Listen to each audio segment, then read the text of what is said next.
Tutorial 8. The Orbit Player Media Player. In this tutorial, we'll review the functions of the Orbit Player's media player, an application perhaps most basic to the player, for it provides a way for you to listen to all manner of audio, whether a music file, an audio description track from a video or movie, a recording which you've created or downloaded, in short, virtually anything audio. While a simple player to operate, the application provides a set of functions and keyboard shortcuts which more than adequately enhance its utility. If you're fairly new to the Orbit Player, in learning the functions of the media player, it may prove helpful to first become acquainted with the content of 3 previous tutorials. Tutorial 2, Basic Operations of the Orbit Player, Tutorial 3, the Orbit Player Settings, and Tutorial 4, the Orbit Player File Manager Utility. Assuming that you have a grasp of their content, we can begin our exploration. First, if you're wondering what kind of audio files the Orbit Player's media player can play, the answer is just about any audio file format, including MP3, MP4, WAV, WMA, that's the Windows Media Audio format, FLAC, AAC, RA, M4A, OGG, and APE. If you're not familiar with audio file formats, it really doesn't matter. As long as you can locate the audio file on your player, you need only press Select with the file name in focus, and play should begin. With the media player as the third item on the home screen menu, the application can be directly launched by pressing the number 3 on the numeric keypad. Of course, you could have moved through the applications on the home screen using the up and down arrows until you reach the media player, then pressed Select to open the application, but it's so much more handy to open it using the numeric keyboard shortcut. If you've never opened the media player before, you'll find that the application opens in the File Manager at the root of internal storage or at the place in the file system where you last closed the File Manager. At this point, you would move through the file system to locate a file you'd like to play. Once you've located the file, just press the Select key to begin play. If you've ever used the media player before, you'll find that having the facility to remember what you last played, when reopened, the media player will default to the last file played and the place in the file where you last left off. So if, for instance, you would have closed the media player while reading an MP3 book, when you reopen the player, play will begin at the exact place where you left off. Once you're playing a file, you can control how you can move through whatever you're playing through use of the right and left arrows. As you would expect, the right arrow jumps play forward through the file, while the left arrow jumps play backward. The up and down arrows set the time interval by which play is jumped. The player offers many time intervals to jump by, including 5, 10, or 30 seconds, 1, 5, 10, 15, or 30 minutes, 1 hour, or even by track. Also, the up and down arrows provide access to setting the playback speed. Once the time interval is set, pressing the left and right arrows jump play forward and backward by that time interval. But if you're thinking that you don't need all those time intervals, that you might just need 10 seconds for a short jump and perhaps 5 minutes for a big jump, later, when we explore the player's settings menu, you'll see that there's a way of hiding many or even all of the time intervals. In fact, completely configuring what the up and down arrows provide access to. Beyond those media player controls, provided by the left, right, and up and down arrows, there are further controls available from the numeric keypad. So let's review them. The 1 and 3 keys allow you to move backward and forward a file at a time through a folder. So for instance, say that from within your music folder, you had created subfolders for various artists. Once in a particular artist's folder, you've started playing the first song, then decided you'd rather listen to the 4th song. Press the 3 key 3 times to move to that 4th song. 2 on the numeric keypad toggles turning on and off shuffle mode. When shuffle mode is activated, Rather than playing files within a folder in consecutive order, the player, after completing play of one file, then selects the next file for play in a randomized order. Numbers 4 and 6 on the numeric keypad lower and raise the application volume, respectively, by 5% with each press. The application volume is distinct from that of the overall player volume. You will remember that to move from player volume, rate, and pitch of player speech, you must simultaneously press the up and down arrow-shaped keys on the narrow rounded right side of the player. To obtain an optimum volume level, I have found that I may have to adjust both the application level using the 4 and 6 on the numeric keypad, then adjust the player's overall volume using the up and down arrow keys on the right side of the player. It should just take a couple of times experimenting with both volumes to become comfortable setting your preferred volume level. The 5 on the numeric keypad controls playing mode, including normal play, which plays files in a folder in alphabetical order from first to last. Single mode, which plays the current file, then stops play. Repeat 1, which plays the current file over and over. And Repeat All, which plays files in a folder from first to last in a continuous loop. The 7 and 9 keys on the numeric keypad decrease and increase playback speed, respectively.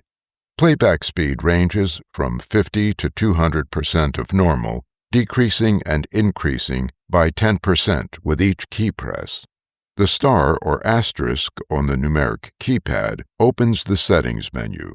From within this menu, announcing the title of a track can be turned on and off, determining those unit movement increments available with the up and down arrows, and setting equalizer presets for the currently playing track can all be controlled. Shortly, we'll take a closer look at each of these items in the settings menu as we explore the media player's context menu. A short press of the 0 on the numeric keypad announces the elapsed time of a track, the remaining time of play, and the track length. A long press of the 0 opens the file manager, providing the opportunity to move through the player's file system to select files for play. Finally, the pound or number sign on the numeric keypad announces the name of the track. Now, let's take a look at the media player's context menu. Pressing the menu key opens the context menu and brings focus to the first item, the File Manager. The File Manager opens with focus on the folder where the File Manager was last closed. All that you have learned about movement through the File Manager applies here, so locating the file you'd like to play should be straightforward. Note that pressing the back key will not return you to the context menu. Rather, focus will return to the media player itself. Back in the context menu, arrowing down past File Manager, the next item within the context menu is Playback Speed, with the current playback speed announced. To change playback speed, press the right arrow to move into the Playback Speed selection menu.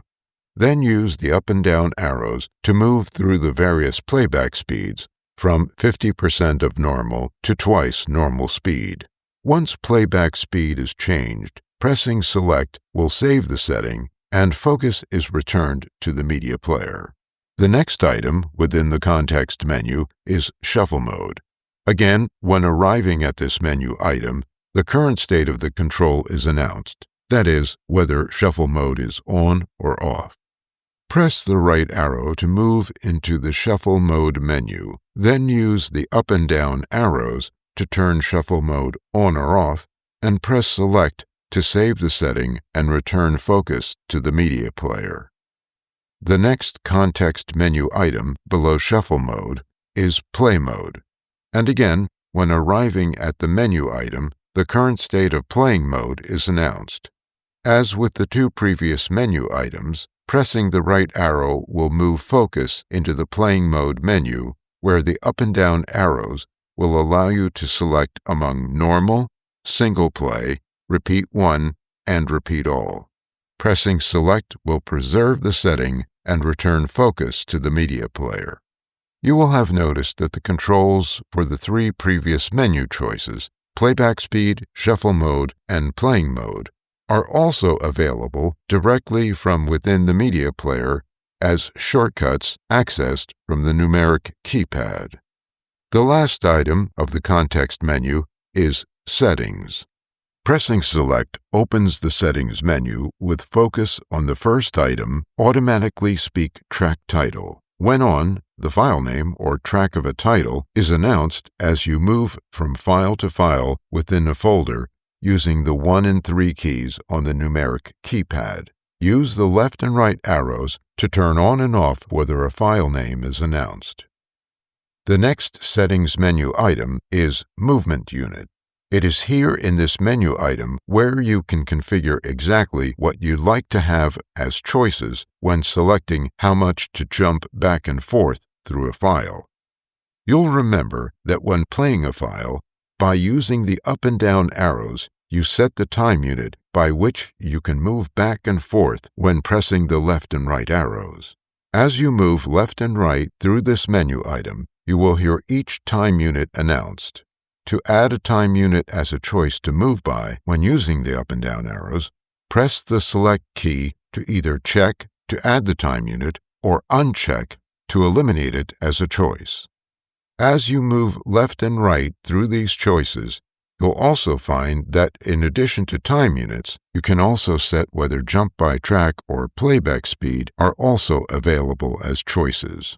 Personally, while I appreciate how much flexibility and configurability these choices provide, for the sake of efficiency, I only keep several time units checked, and I certainly uncheck those controls which are already available from the numeric keypad as shortcuts, such as movement by track using the 1 and 3 keys, and playback speed using the 7 and 9 keys. But of course, it's all a matter of preference.